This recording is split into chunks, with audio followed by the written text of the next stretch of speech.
दोस्तों, आपने युद्ध में जान की बाजी लगाते हुए बहुत सारे लोगों को देखा और सुना होगा, लेकिन कोई युद्ध में जान ही लगा दे तो आप इसे क्या कहेंगे। दोस्तों, हम बात कर रहे हैं द्वितीय विश्व युद्ध की एक ऐसी रणनीति की जिसे जापानियों ने अपनी सेना के साथ मिलकर उस समय बनाया जब युद्ध करीब करीब उनके हाथ से निकल गया था। 1944 आते आते अमेरिकी सेनाएं प्रशांत महासागर में फिलीपींस तक पहुंच गई थीं और अब जापानियों को लगने लगा था कि अगर एलाइड फोर्सेस ने फिलीपींस पर कब्ज़ा कर लिया तो उनके सभी महत्वपूर्ण शहर अमेरिकी एयरफोर्स की मिसाइलों और बमों की जद में आ जाएंगे। इसी के चलते जापानियों ने एक हैरान कर देने वाली रणनीति बनाई जिसका उन्होंने कैमाकाजी नाम दिया, जिसका जापानी में शाब्दिक अर्थ होता है डिवाइन विंड। जापानियों ने पहली बार इस शब्द का प्रयोग 1275 में मंगोल आक्रमण के समय किया था।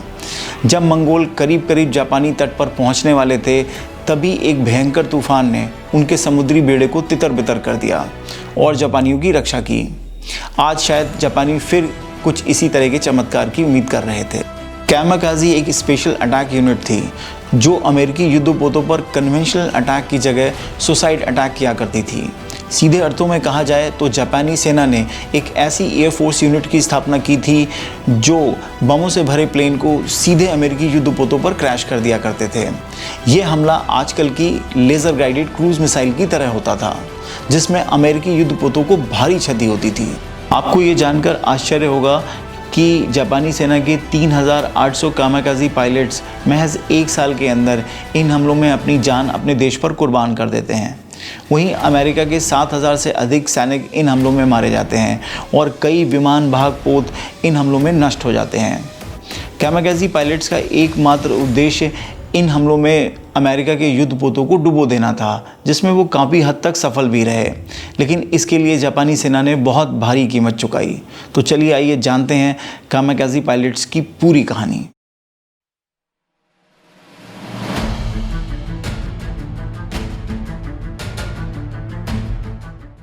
दोस्तों, द्वितीय विश्व युद्ध के इस रोमांचक सफ़र में मैं आपका साथी, आपका गाइड सैम अपने इस YouTube channel super Sam story में एक बार फिर आपका स्वागत करता हूं और आशा करता हूं कि आप सभी स्वस्थ, मस्त और ज़बरदस्त होंगे। दोस्तों, आगे बढ़ने से पहले आपसे एक रिक्वेस्ट है, एक गुजारिश है, एक इल्तज़ा है कि जिन्होंने भी अभी हमारे इस यूट्यूब चैनल को सब्सक्राइब नहीं किया है तो please subscribe this YouTube channel और साथ में इस बेल आइकॉन को दबाना मत भूलिएगा, जिससे कि आपको लेटेस्ट अपडेट्स मिलते रहें। तो चलिए शुरू करते हैं आज की कहानी, कामाकाजी पायलट्स। अक्टूबर 1944 आते आते जापान कई महत्वपूर्ण एयर बैटल्स हार चुका था। उसके बहुत सारे वेल ट्रेन्ड पायलट इन युद्धों में मारे जा चुके थे और वो उतनी तेज़ी से ना तो नए पायलटों को ट्रेन कर पा रहा था और ना ही उत्कृष्ट विमानों का निर्माण।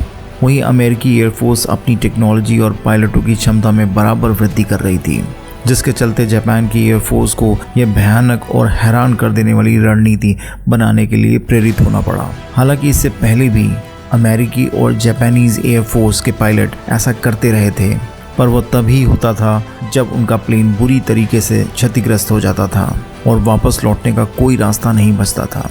पायलट किसी भी कीमत पर दुश्मन सेनाओं की पकड़ में नहीं आना चाहते थे, तब वो अपने प्लेन को सीधा दुश्मन सेनाओं के ठिकानों पर क्रैश कर उन्हें भारी नुकसान पहुंचाते थे। पर ऐसे उदाहरण बहुत कम ही हैं। कैप्टन मोतोहारू ओकोमारू पहले ऐसे एयरफोर्स ऑफिशियल थे जिन्होंने 1944 में इस कामाकाजी अटैक टैक्टिक्स की पेशकश रखी थी। इसी के बाद से इसकी रणनीति और मारक क्षमता मापने का काम शुरू होता है।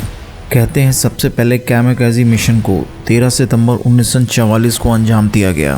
फर्स्ट लेफ्टिनेंट ताकेशी कोसोई और उसके सार्जेंट 2 विमानों में 100 किलोग्राम से ज़्यादा के बम भरकर हमले के लिए निकले, लेकिन ना तो उस दिन किसी अमेरिकी युद्धपोत पर कोई हमला हुआ और ना ही दोनों प्लेन कभी वापस लौटे।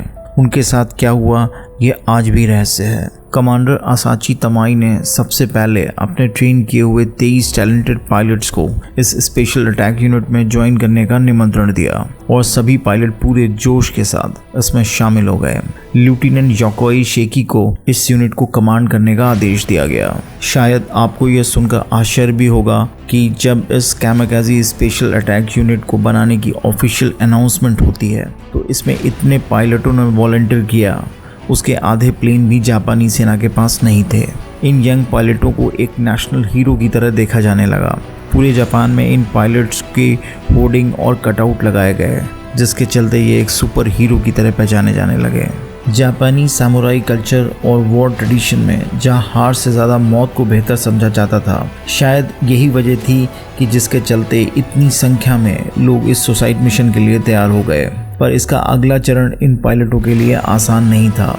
इस मिशन पर जाने से पहले इन सभी पायलटों को एक बहुत ही कठिन ट्रेनिंग से गुजरना पड़ता था, जिसमें बर्दाश्त से बाहर फिजिकल पनिशमेंट्स और यातनाएं होती थीं।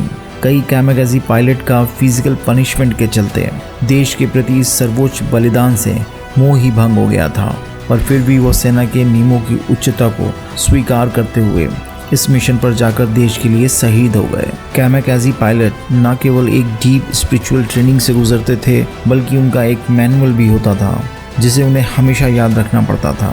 इसमें हर उस परिस्थिति का अभ्यास था जो कैमागाजी पायलट के सामने आ सकती थी, जैसे कि अपने लक्ष्य पर पहुंचने से पहले ही उनका जहाज क्षतिग्रस्त हो जाए या वो एंटी एयरक्राफ्ट गन के बीच फंस जाएं तो वो क्या करें। मैनुअल में ये भी बताया गया था कि उन्हें अपनी आंखों को तब तक बंद नहीं करना है जब तक प्लेन निशाने से टकरा नहीं जाता, और टकराते समय यह पायलट जोरदार और बुलंद आवाज़ से हिसातु चिल्लाते थे, जिसका मतलब था लक्ष्य पर सटीक हमला।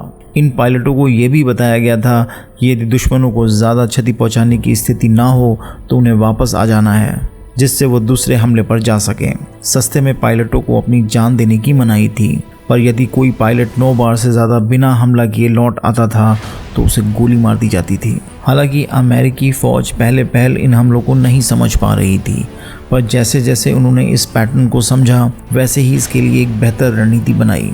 अधिकतर अमेरिकी पायलट इन जापानी पायलट से ज़्यादा प्रशिक्षित और उनके प्लेन भी उन्नत टेक्नोलॉजी के थे, जिसके चलते कैमागाजी पायलट डॉग फाइट में पहले ही मार दिए जाते थे, और अगर उनसे बचकर वो लक्ष्य तक पहुंचने की कोशिश करते थे तो अमेरिकी एंटीक्राफ्ट गनों की पूरी बैटरी उनका इंतज़ार करती थी, जो उन्हें लक्ष्य तक पहुंचने से पहले समुद्र में ही डुबो देती थी, जिसके चलते 80% से अधिक कैमागाजी पायलट लक्ष्य पर पहुंचने से पहले ही मार दिए जाते थे।